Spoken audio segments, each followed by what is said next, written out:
Credit repair, of course, requires dealing with debt collectors.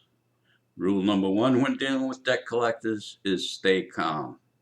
I'm sure that comes as no surprise to you. Easier said than done, though, isn't it? It's not always easy to stay calm when the other person sounds condescending on the line, keeps trying to put words in your mouth, calls you at an inconvenient time.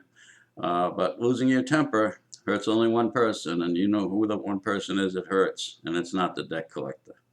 We'll talk a little bit more about how to deal with debt collectors right now.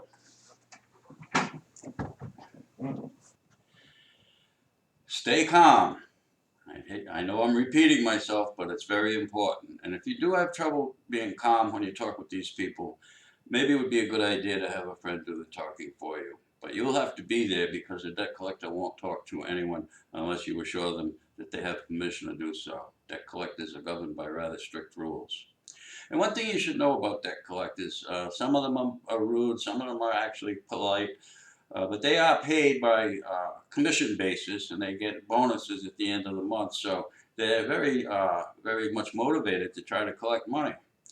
Now, the face value of the debt is not necessarily what we're shooting for here. The most important thing is to get the debt deleted, not just marked paid, but completely removed from the report as if it never existed.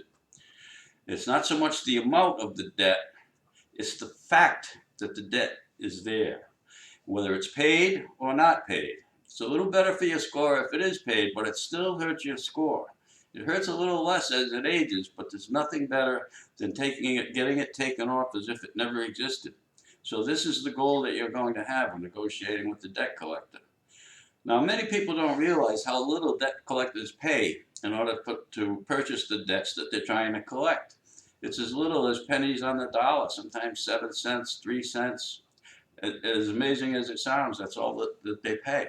So for that reason, if they settle it for 30%, 40%, they're doing pretty well. They're still making a nice profit for themselves.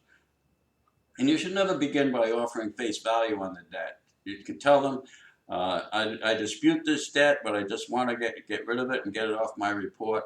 So if it's, let's say, $100, you would offer them $30. You can tell them that you will pay that only if they delete it, that you're paying for delete.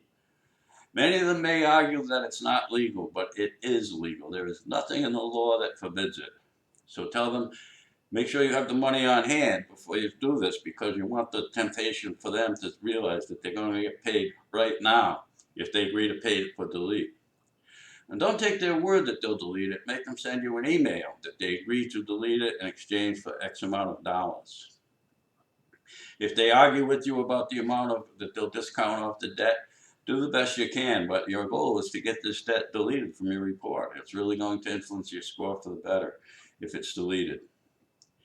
Now, some debt collectors will argue that it's against their policy for pay for delete, even though they'll tell you that it's illegal, even though I'm telling you for sure that it's not.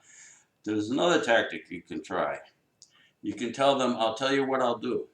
You give it in writing to me that you will not dispute the debt if it's paid, and I file a dispute after paying it. See, the debt collector has little motivation to confirm the debt if it's already been paid. If you can get that in writing, settle the debt, that takes the debt collector off the hook if his company won't do pay for dispute as a matter of policy.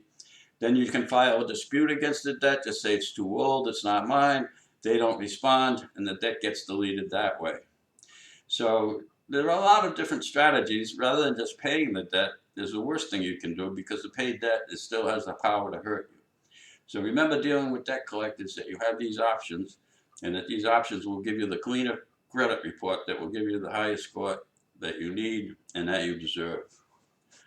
Objecting after paying would be followed by a period of time, a 30-day period of time in which they have to object, and at that point the matter is expunged, it's purged, it's deleted, whatever you want to call it. So objecting after paying is always a good back-end strategy. So with that in mind, if you get rid of your debts, start with the most recent ones, And be realistic about the ones you can afford, because it's important for negotiation purposes to have the money on hand. It just gives you a much stronger negotiating position, and you'll get the thing purged quicker. And the reason to start with the most recent ones is because they hurt your score more. The older debt has less power to hurt. As it becomes older, the computer gives it less weight because it's less predictive of future behavior if it's 4, 5, 6 years old, and probably headed towards being dropped off anyway after a 7-year period.